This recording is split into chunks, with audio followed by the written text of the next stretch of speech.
Hello everyone, आप सभी का बहुत बहुत स्वागत है साचा टैरो में। मैं शालिनी भारद्वाज आज फिर आपको वेलकम करती हूँ एक और पिकर कार्ड में। आज का जो पिकर कार्ड का टॉपिक है वो ये है कि मैनेजिंग हार्ट ब्रेक, मतलब अगर कोई हार्ट ब्रेक हुआ है आपका तो उसको किस तरह से आपको मैनेज करना है। इसके ऊपर भी देखेंगे हम कि will you come back together, क्या आप दोनों एक साथ फिर दोबारा आ सकते हैं। ठीक है, तो बेसिकली ये उनके लिए रीडिंग है जो अभी अभी एक आई थिंक अगर कोई ब्रेकअप हुआ है या हार्ट ब्रेक हुआ है आपका, ठीक है, तो उन उन लोगों के लिए रीडिंग है। अगर आप इस लेवल इस चीज़ से अपने आप को रेजोनेट करते हैं, आप इस दौर से गुजर रहे हैं, तो ये रीडिंग आपके लिए हो सकती है फ़ायदेमंद। ओके, तो सबसे पहले पाइल्स बना लेते हैं। पाइल्स के लिए I am taking the love oracles card. ये वाले जो लव ओरेकल्स होते हैं, तो सबसे पहले हम एक थीम निकालेंगे और दो कार्ड्स निकालेंगे। पाइल एक पहले वाले कार्ड को मैं पाइल नंबर 1 एंड दूसरे वाले कार्ड को पाइल नंबर 2 कहूँगी। एक बेसिकली थीम भी पता चलेगा मुझे इस कार्ड से कि आपकी जो रिलेशनशिप था उसकी थीम क्या थी।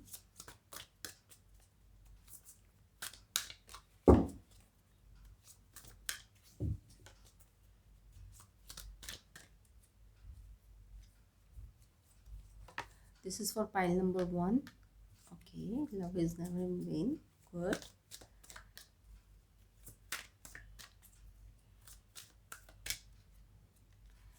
And this is for pile number 2.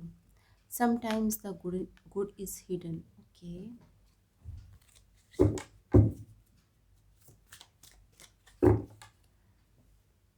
Thank you. चलिए, तो ये आपकी हो गई pile number 1, love is never in when. और दूसरे वाली जो पाइल है वो जो आपको मिली है वो है sometimes the good is hidden. इसकी जो एक्सप्लेनेशन है वो मैं आपको रीडिंग के दौरान बताऊंगी। फ़िलहाल आपको काम ये करना है कि आप यहाँ पे वीडियो पॉज कर लीजिए और अपने लिए कोई भी एक फाइल को चुन लीजिए। ये फाइल नंबर 1 है, ये फाइल नंबर 2 है। आपको टाइम स्टैम्प नीचे मैं डाल दूँगी डिस्क्रिप्शन में, ठीक है, जब मैं वीडियो अपलोड करूँगी। तो फिलहाल आप ये चुन लीजिए, आप इन दोनों फाइल में से एक फाइल को, ठीक है। अगर आपको टाइम लग रहा है तो ऑब्वियसली आप यहाँ पे पॉज कर सकते हैं। ओके, चलिए हम शुरू करते हैं। सबसे पहले जो फर्स्ट फाइल के बारे में, इसको मैं इस तरफ रख लेती हूँ। फर्स्ट फाइल के बारे में बात करेंगे, love is never in when.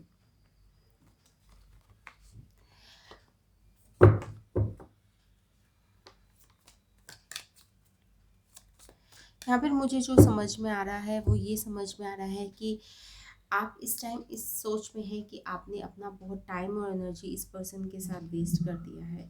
तो आपका जो मैसेज वो ये है कि love is never in when. आप कभी मत सोचिए कि आपने अगर अपना सच मतलब कि जो लव एनर्जी अगर आपने सेंड करी है तो वो कभी वेस्ट हो सकती है या आपको इसका फ़ायदा नहीं मिलने वाला, ठीक है।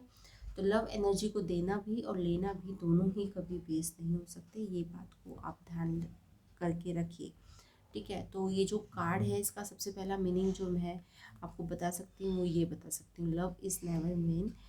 फिर इसके पीछे बढ़ के देखते हैं, when you finally see what this whole time space thing is all about, you are going to laugh, you are going to cry and you are going to be so so so so so happy you loved as much as you, ठीक है। तो शायद आपको अभी पूरी बात नहीं पता है। ये वाला जो कार्ड है वो ये सिग्निफाई करता है कि आपको अभी पूरी बात नहीं पता है। तो मैं इस फाइल को यही एडवाइस देने वाली हूँ फर्स्ट कार्ड को देख के कि आपको थोड़ा सा एफर्ट डालना चाहिए। मतलब ऐसा लगता है कि आपने बिना कम्युनिकेशन करे ही, एक होता है ना कि उसने कुछ बोल दिया और हम तोड़ के बैठ गए। आपने ना पूरी बात जानने की चेष्टा करी है ना उन्होंने पूरी बात बताई है। तो थोड़ा सा आपको और डीप में जाने की ज़रूरत है कि और इस रीज़न में जाने की ज़रूरत है। आप अपने थोड़ा सा या तो उनसे बात कर लीजिए, अगर उनसे नहीं तो डायरेक्टली तो, या उनके कुछ जो भी जिनसे भी आप बात कर सकते हैं बात कीजिए इस रिलेशनशिप के बारे में, ठीक है। मेरे ख्याल से आप बहुत कुछ चीज़ें नहीं जानते जो आपसे छुपाया गया, या फिर ऐसा होता है ना कि हमने उन्होंने जो बात बोली वो उस तरीके से हमने नहीं ली, मतलब आपको जिस जिस पर्सन ने बताया वो उसको वैसा ही समझ में आया। कई बार गलत भी नहीं होते लोग, जो बीच में जो कम्युनिकेशन होता है ना, कई बार गलत भी नहीं होते, बट मैंने आपसे जो बात कही मे बी आपको वो उस तरीके से ही समझ आई और आपने उस तरीके से ही आगे वो प्रोसेस कर दी, ठीक है। बट जो थर्ड पर्सन था जिसको वो बात प्रोसेस हुई, उसको बहुत कॉम्प्लिकेटेड करी है, उसको बहुत हर्ट करा वो बात। ठीक है, तो हम सबका परसेप्शन अलग अलग होता है, हम सबका समझने का नज़रिया अलग होता है। ओके, तो इस बात को आप प्लीज़ ध्यान में रखिए और थोड़ा सा इस बात को क्लियर करने की ज़रूरत है यहाँ पे। ठीक है, अगर ठीक है रिश्ता तो टूट ही गया, जो भी होना था वो तो हो ही गया, बट यहाँ पे एडवाइस यही जा रही है कि आप थोड़ा सा क्लियर करें चीज़ों को। ठीक है ना, अभी मुझे लगता है आपको 50% ही चीज़ों के बारे में पता है। ओके,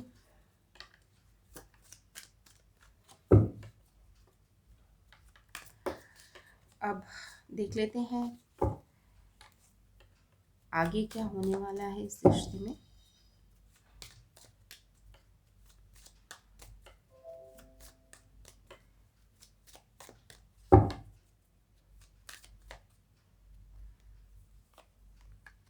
ओके,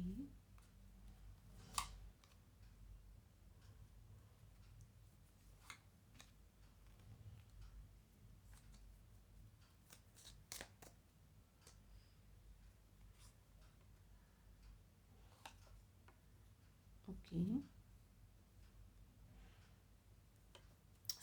यहाँ पे ऑब्वियसली बहुत मिसअंडरस्टैंडिंग, क्योंकि रिश्ता बहुत अच्छा था आपका। देखिए आपको जो पास्ट में कार्ड मिला है वो 2 ऑफ कप है, नाइट ऑफ कप मिला है, मतलब इट्स अ परफेक्ट रिलेशनशिप। यहाँ पे किसी की ईगो की वजह से रिश्ता टूटा है। ठीक है ना, मैजिशियन कार्ड आपका प्रेजेंट में आया है। यहाँ पे कुछ ना कुछ ऐसा कुछ होता है ना कई बार कि नहीं मैं ही सही हूँ, आप तो हमेशा ही गलत थे।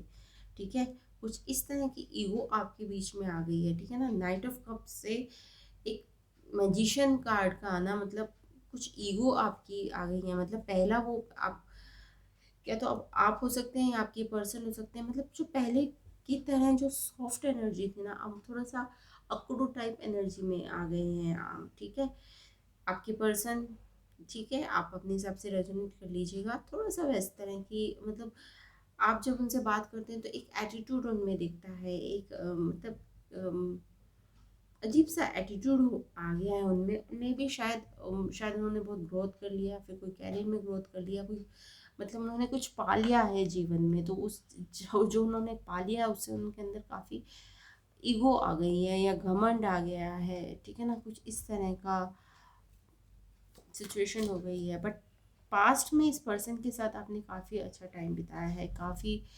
बढ़िया टाइम आपने बिताया है। मतलब वो कहते हैं ना कि क्वालिटी टाइम आपने बिताया है, जैसा एक कपल बिताता है वैसा क्वालिटी टाइम आपने इस पर्सन के साथ बिताया है। मतलब अभी कुछ रिसेंट दिनों से ही ये पर्सन थोड़ा सा अब्यूजिव हुए हैं या इगोइस्टिक हुए हैं, पास्ट में ऐसे नहीं थे। ठीक है, तो इसके वजह से आई थिंक आप काफ़ी एक सेटबैक सा लगा है कि अरे ये तो इंसान ऐसा था ही नहीं कभी, इस तरह से ये कैसे हो गया। ठीक है ना, तो कुछ इस तरह का यहाँ पे सेटबैक है।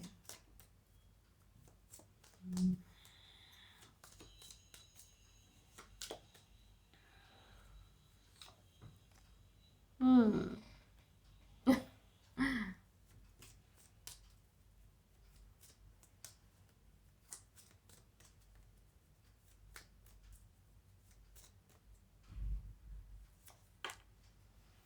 हम्म,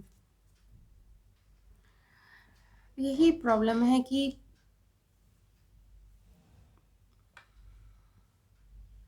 कोई भी अपने कंफर्ट जोन से बाहर नहीं निकलना चाहता इस रिलेशनशिप में। यही प्रॉब्लम है कि कोई भी अपने कंफर्ट जोन से बाहर निकलना ही नहीं चाहता, ना आप ना आपके पर्सन।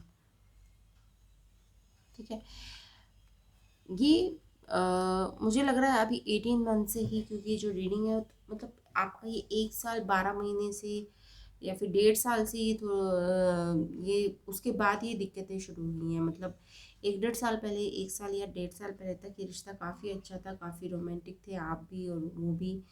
मतलब एक दूसरे का सहयोग करना, एक दूसरे को अप्रिशिएट करना, एक दूसरे की बात सुनना। ठीक है ना, एक दूसरे को वैल्यू देना, एक दूसरे को रिस्पेक्ट देना, ये आपके रिलेशनशिप में था। बट अब कुछ जाके मसला कुछ अजीब सा हो गया है 1 1.5 साल से। ठीक है, दो अपोजिट एनर्जी, अगर मैं आपको बताऊं कि मैजिशियन और एट ऑफ सॉर्ड्स दो अपोजिट एनर्जी है। मैजिशियन कोई रिस्क लेने से डरता नहीं है और एट ऑफ सॉर्ड्स कोई रिस्क लेना नहीं चाहता। तो मुझे यहाँ पे आप दोनों ही दिख रहे हैं, ठीक है ना। एक रिस्क लेने से डरता नहीं है, एक रिस्क लेना ही नहीं चाहता। ये भी बात आई है अभी मैंने जो कार्ड पुल करे हैं। देखिए, और फ्यूचर के बारे में मैं आपको बताना चाहती हूँ, ठीक है। आई थिंक मैंने काफ़ी कुछ आपको पास्ट और प्रेजेंट के बारे में तो बता ही दिया। फ्यूचर के ऊपर बात कर लेते हैं कि आपके लिए फ्यूचर में क्या आया है। देखिए, अगर आप इसी तरह की एनर्जी में रहे, मैं आपको पहले ही क्लियर कर बताती हूँ कि फ्यूचर हमेशा हमारे प्रेजेंट से डिटरमाइन होता है कि आप प्रेजेंट में क्या कर रहे हैं। आपको टैरो वही बता सकता है कि आप प्रेजेंट की किस एनर्जी में हैं, और इस एनर्जी में अगर आप रहे तो आपका क्या फ्यूचर हो सकता है। अगर आप इसी एनर्जी में रहे, ठीक है, तो आपका जो फ्यूचर है वो है सिक्स ऑफ सॉर्ड्स के साथ थ्री ऑफ सॉर्ड्स, ठीक है। ऐसी ही एनर्जी में रहने का मतलब ये जो मैंने शुरू में कहा था कि कम्युनिकेट नहीं करना चीज़ों को, ना तो आप बात करना चाहते हैं ना आपके पर्सन बात करना चाहते हैं, ठीक है ना। यहाँ पे ईगो फाइट हो रही है, मतलब मसला इतना बड़ा नहीं है जितना बड़ा मसला बना दिया गया है। अगर आप बात करेंगे, मतलब बातों को एक्सप्लेन कीजिए, ठीक है ना, क्लियर कीजिए, ठीक है। मैं सिर्फ इतना कहती हूँ कि रिश्ता तो टूट ही गया है। रिश्ता अगर टूटा तो टूट ही गया है, उससे बुरा तो कुछ नहीं हो सकता ना। अगर आप एक बार और बात कर लेंगे तो कम से कम आपको तसल्ली रहेगी कि हाँ, सब कुछ क्लियर था, आपको भी क्लियर हो जाएगा, आपके पर्सन को भी क्लियर हो जाएगा, ठीक है। इससे बुरा क्या होगा एक रिश्ते के लिए, कि रिश्ता तो जब ख़त्म ही हो गया तो उससे बुरा तो कुछ नहीं हो सकता, ठीक है, आपके साथ। तो इस बात का तो डर है ही नहीं कि इससे बुरा क्या होगा।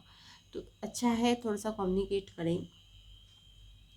यहाँ पे दिक्कत ओवर थिंकिंग की भी है, क्योंकि थ्री ऑफ सॉर्ड्स आया है तो ये ओवर थिंकिंग का भी कार्ड होता है। और उसके साथ जो कार्ड आया है वो सिक्स ऑफ सॉर्ड्स आया है। सिक्स ऑफ सॉर्ड्स का जो कार्ड होता है वो मूव ऑन का कार्ड होता है। मतलब आप शायद मैं आपको अगर ये कहूँ कि आप मूव ऑन करेंगे, बट आप मूव ऑन करना नहीं चाहते, ठीक है ना। क्योंकि आपने बहुत अच्छा टाइम बताया है इसके साथ, इस पर्सन के साथ एक सोलमेट वाली फीलिंग आपको इस पर्सन के साथ आती है। आप इस बहुत पर्सन के साथ एक, मतलब सोलमेट वाली फीलिंग में आई थिंक पूरा मैंने उसका आपको मुझे एक्सप्लेन करने की ज़रूरत नहीं है कि आपको किस तरह की फीलिंग आती है। तो आप इस रिश्ते को छोड़ते हुए भी आप दुखी हैं, ठीक है ना। दिक्कत यहाँ है, आप मूव ऑन करना चाहते हैं, मूव ऑन करेंगे, बट ये ऐसा नहीं है कि इससे आपका कोई दुख कम होने वाला है मूव ऑन करने से, ठीक है ना। और ये जो प्रिडिक्शन है वो अगले 18 मंथ की है, तो यहाँ से आज आप मान लीजिए 1.5 साल तक का, ठीक है। तो ये पॉसिबिलिटी हो सकती है कि आप मूव ऑन करें, बट आपको थोड़ा सा ये वाली एनर्जी छोड़ने की ज़रूरत है। आपके पर्सन, अगर आपके पर्सन इस तरह के हैं, थोड़ा इगोइस्टिक बिहेव कर रहे हैं, तो थोड़ा सा कम्युनिकेट कर लिए। मैं ये नहीं कहती कि आप झुक जाएं या फिर आप अम, अपनी सेल्फ रिस्पेक्ट पे झुक जाएं, बट ये है कि आप थोड़ा सा इस तरह की मतलब ये कहिए कि मुझे आपसे बात करनी है, क्योंकि मैं एक क्लियर आइडिया चाहती हूँ कि ये रिश्ता क्लोज़र चाहिए, मुझे एक क्लियर क्लोज़र चाहिए कि अगर ये रिश्ता क्यों टूटा, ये रिश्ते की क्या वजह थी, मेरे मन में क्या है, आपके मन में क्या है, ठीक है। तो एक बार बात करके देख लेते हैं कि, और जो चीज़ें ख़त्म हो गई वो तो फिर दोबारा रिवाइव हो नहीं सकती, ठीक है ना। तो मैं ये नहीं कहती कि आप अपनी सेल्फ रिस्पेक्ट को परे रख कर उस पर्सन से बात कीजिए। सिर्फ इसलिए बात कीजिए क्योंकि मैं आपको, आप ये कहिए कि मुझे एक्सप्लेनेशन की ज़रूरत है, आई वांट एन एक्सप्लेनेशन, कि मुझे आगे चलकर कभी लाइफ में पछतावा ना हो कि मैंने कोई गलत डिसीजन लिया है, और ना ही आपको चलकर आगे पछतावा हो कि मैंने कोई गलत डिसीजन लिया है। तो जस्ट फॉर दैट सेक हम बात कर लेते हैं, क्लियर बातें कर लेते हैं कि मेरे से कहाँ गलती हुई और आपसे कहाँ गलती हुई, ठीक है। तो मेरी एडवाइस आपके लिए यही रहेगी इस वाले पाइल के लिए, ओके। तो आई होप आपको ये रीडिंग पसंद आई होगी, और थोड़ा सा भी रेजोनेट हुई है तो please please please please comment section में कमेंट करके ज़रूर बताइएगा। और पर्सनल रीडिंग के लिए तो ऑब्वियसली आप मुझे कांटेक्ट कर ही सकते हैं। मेरी ईमेल आईडी, मेरा व्हाट्सएप नंबर आपको नीचे डिस्क्रिप्शन बॉक्स में मिल जाएगा। And please do subscribe to my channel, like कीजिए, शेयर कीजिए, ठीक है। चलिए अब हम चलते हैं आगे वाली पाइल के लिए। Thanks for watching, bye bye. Hello, pile number 2। अगर आपने पाइल नंबर 2 सेलेक्ट करा था, यानी ये वाला लव ओरेकल वाला कार्ड आपने सेलेक्ट करा था जिस पे लिखा हुआ है sometimes the good is hidden, तो ये रीडिंग आपके लिए है। ये वाली रीडिंग हम उन लोगों के लिए कर रहे हैं जो अभी अभी कोई हार्ट ब्रेक से या तो फेस कर रहे हैं या इस दौर से वो गुजर रहे हैं, तो उन लोगों के लिए स्पेसिफिकली ये रीडिंग है। अगर आपके रिलेशनशिप में सब कुछ स्मूथ चल रहा है, सब कुछ सही चल रहा है, तो ये आपके लिए रीडिंग नहीं है। ओके, तो मैंने शायद टाइटल में भी मैं डाल दूँगी, ये हार्ट ब्रेक से रिलेटेड रीडिंग है। आप अपने जो आपका जो दर्द भरा टाइम है उसके साथ आप कैसे निकल सकते हैं या आपके लिए क्या सलाह हो सकती है, तो ये उसके लिए रीडिंग है। ओके, तो आपको जो पहला कार्ड आया है वो आया है sometimes the good is hidden. पहले वाली जो पायल थी उसमें भी कुछ कुछ ऐसी एनर्जी थी और इस वाली पायल में भी कुछ कुछ ऐसी एनर्जी है। पर वहाँ वाली पायल में जो मैंने उनको सजेशन दिया था, उनको सजेशन ये दिया था कि आप प्लीज़ कम्युनिकेट कीजिए, अभी आपको शायद पूरी बातें पता नहीं है, ठीक है। बट यहाँ पर मुझे ऐसा नहीं लग रहा कि मुझे एडवाइस देने की ज़रूरत है कि आपको कम्युनिकेट करने की ज़रूरत है, क्योंकि यहाँ पे मुझे लग रहा था कि थोड़ा सा मिसअंडरस्टैंडिंग हुई है, बातें पूरी तरह से नहीं, ना उन पर्सन को पता है ना इनको पता है, तो थोड़ा सा मिसअंडरस्टैंडिंग है। बट यहाँ पर कुछ मिसअंडरस्टैंडिंग नहीं है। यहाँ पर सिर्फ आपको सीधा सीधा ये मैसेज दिया जा रहा है कि अगर ये रिश्ता आपका ख़त्म हुआ है तो आपके लिए कुछ अच्छा ही है, और ये शायद आपको टाइम आने पर ही पता चलेगा। Sometimes the good is hidden, find the good in what they said और asked, it always there even if they didn't mean for it to be there. शेरलॉकली यूएस द यूनिवर्स, ठीक है। यहाँ पे हाँ, यूनिवर्स को शेरलॉक कहा गया है जो डिटेक्टिव है, ठीक है। तो बहुत सारी चीज़ें हैं जो शायद आपको पता चलने वाली हैं या पता चल ही जाएंगी कुछ दिनों में, ठीक है। तो आपको निराश होने की ज़रूरत नहीं है, और शायद आपको देखते हैं भी और टैरो कार्ड में क्या निकलेगा, उस हिसाब से मैं सजेशन दूंगी। बट यहाँ पे ये वाला सजेशन नहीं आ रहा है कि आप मतलब यहाँ पे क्लियर कट बातें हो चुकी हैं, ठीक है ना, सब कुछ आपको पता है, ऐसा कुछ नहीं है कि कोई मिसअंडरस्टैंडिंग हुई है, ठीक है। देख लेते हैं आपके लिए एडवाइस क्या निकलती है।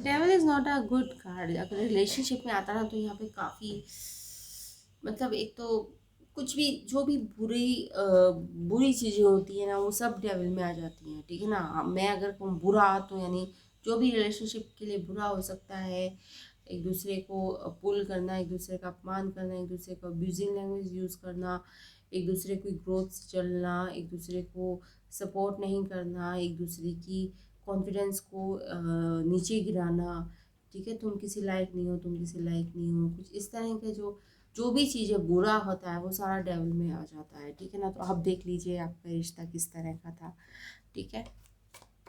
That's why I have the feeling कि यहाँ पे बात करने की ज़रूरत नहीं है। इट्स यहाँ पे मूव ऑन की, मतलब यहाँ पे मुझे नहीं लगता कि आपको वापस जाके उस पर्सन से बात करने की ज़रूरत है। फर्स्ट वाइल में थोड़ा सा ये था कि कहीं ना कहीं थोड़ा सा उन्हें वापस जाकर उस पर्सन से थोड़ा सा क्लियर कट बात करने की ज़रूरत है, बट यहाँ पे मुझे नहीं लग रहा, जो मैंने आपको शुरू में ही बोल दिया।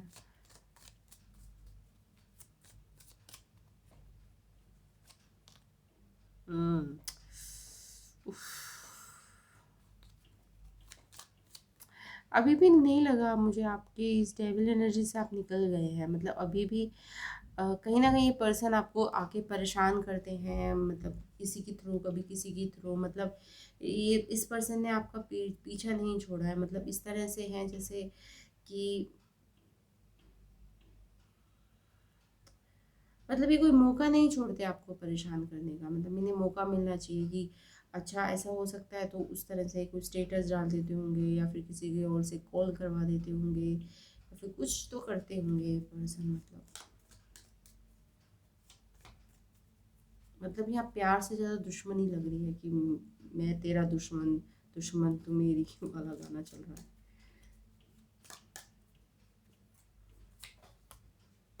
यहाँ पे भी 6 ऑफ सॉर्ड्स है। पता नहीं आजकल 6 ऑफ सॉर्ड्स कितना रीडिंग में आ रहा है मेरे। पता नहीं कितने लोगों को 6 ऑफ सॉर्ड्स वाले एनर्जी में जाने की ज़रूरत है। इस लड़ाई झगड़े से दूर रहने की ज़रूरत है, एक पीसफुल एटमॉस्फेयर में जाने की ज़रूरत है। बहुत आता है ये। Night of pentacles.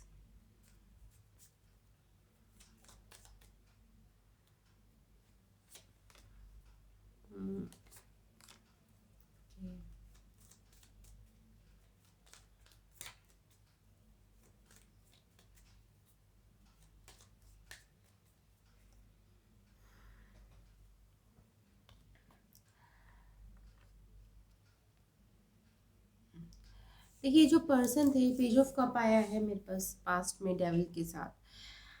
मतलब ये शुरू से ही थोड़े से इमेच्योर थे। मतलब ऐसा नहीं था कि आपको पता था। आई थिंक मतलब एक होता है ना कि कहीं ना कहीं आपको इंट्यूशन में इसको पता था कि ये पर्सन इतना रिलेशनशिप निभाने वाला है नहीं, बट फिर भी आप इस रिलेशनशिप में गए। आपने, मुझे लगता है आपने फाइनेंशियली भी इस पर्सन को काफ़ी हेल्प करी है, टू बी वेरी फ्रैंक। मतलब ऐसा हो सकता है कि आपने काफ़ी पैसा वैसा भी इन पे इन्वेस्ट करा हो या फिर यू नो इन्होंने मांगा हो, आपने दे दिया हो। ठीक है, ये भी एक लड़ाई का मुद्दा हो सकता है। ओके।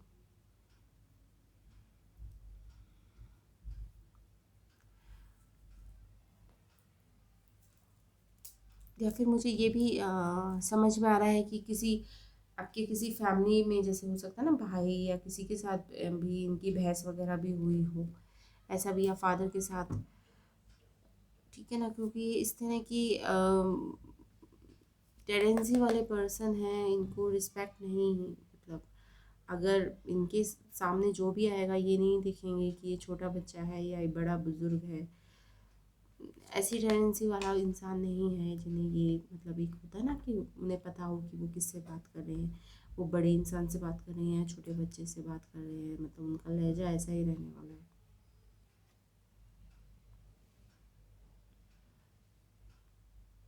मैं इसका एक्सप्लेनेशन चाहती हूँ night of night of pentacles का।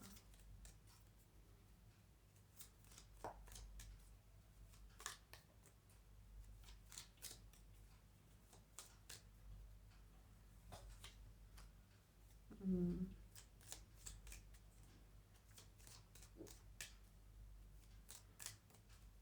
पर अच्छी बात है कि आप हार नहीं मानने वाले हैं। ठीक है, आप हार नहीं मानने वाले हैं, ये बड़ा अच्छी बात है इसमें। ठीक है ना, इतना इस तरह का जो बेकार एटमॉस्फेयर से इस पर्सन के साथ आप रिलेशनशिप में से निकल कर आए, उसके बाद इतने लड़ाई झगड़े हो रहे हैं आपकी फैमिली के साथ इस पर्सन के। ठीक है ना, आपके साथ ही नहीं, मतलब आपकी फैमिली के साथ भी काफ़ी कॉन्फ्लिक्ट हो रहे हैं। इस पर्सन ने मतलब इस तरह से हरकतें करी होगी इस पर्सन ने। ठीक है, बट आप हार नहीं मानने वाले हैं, और ये बहुत अच्छी बात है कि जो फ्यूचर में कार्ड आया है वो आया 6 of swords, 7 of wands and के नाइट ऑफ पेंटिकल्स। आप हार नहीं मानने वाले हैं, आप अपनी ग्राउंड्स को छोड़ने वाले नहीं हैं। आपको जो सही है वो सही है, मैं इस पे ही अड़ा हुआ हूँ। आप मुझे किसी भी तरह के ना प्रलोभन से, ना डर से, ना किसी भी तरह से आप मुझे हिला नहीं सकते। मैं अपने इन्हीं, मेरे जो उसूल हैं मैं उन पे कायम हूँ, मैं उसी तरह से रहूँगा। ठीक है, तो आप काफ़ी कायम रहने वाले हैं। ठीक है, अपोजिशन आएंगी, चीज़ें आपके खिलाफ भी ये पर्सन कर सकता है, बट आप काफ़ी कॉन्फिडेंटली इसको फेस करने वाले हैं, और ये देखकर मुझे काफ़ी अच्छा लगा। ठीक है, कि आपके अंदर कोई दिक्कत नहीं है, आप कॉन्फिडेंटली इसको फेस करने वाले हैं और इससे मूव ऑन भी हो जाएंगे आप। ठीक है ना, क्योंकि आपके अंदर देखिए यहाँ पे 7 ऑफ वॉन्ड्स हैं, यहाँ पे 6 ऑफ सॉर्ड्स हैं। ठीक है ना, तो 7 ऑफ वॉन्ड्स तो अपने आप में ही कार्ड होता है नेवर गिव अप। इसे मैं धर्मेंद्र का कार्ड भी कहती हूँ कि एक धर्मेंद्र स्टाइल में ये पर्सन खड़ा है। तो इस तरह से आपकी जो एनर्जी है वो रहने वाली है और अभी भी होगी। ठीक है ना, अभी भी होगी, क्योंकि यहाँ पे जो ये वाली सिचुएशन है इसको आप फेस कर रहे हैं, ठीक है ना। तो ये बहुत बड़ी बात है, मतलब यहाँ पे ब्रेव इंसान ही ऐसी सिचुएशन फेस कर सकता है, ठीक है ना। ये एनर्जी को फेस करना छोटे मोटे, मतलब छोटे दिल वालों के लिए नहीं है, ऑब्वियसली बात है, ठीक है। तो मुझे काफ़ी अच्छा लगा कि आप काफ़ी ब्रेवली इस सिचुएशन को हैंडल करेंगे इन द फ्यूचर, और ऐसे ही करते रहिए। अपनी ये जो है ना धर्मेंद्र वाला एटीट्यूड, उसको आप मरने मत दीजिए, ठीक है। तो यही आपके लिए एडवाइस रहेगी पाइल नंबर 2। ओके, तो आई होप आपको ये रीडिंग पसंद आई होगी, पाइल नंबर 2। अगर आपको रीडिंग पसंद आई तो please like share and subscribe to my channel, और जिनको भी मुझसे पर्सनल रीडिंग लेनी है उसके लिए मेरा व्हाट्सअप नंबर, मेरी ईमेल आईडी आपको नीचे डिस्क्रिप्शन बॉक्स में मिल जाए। Thanks for watching, bye.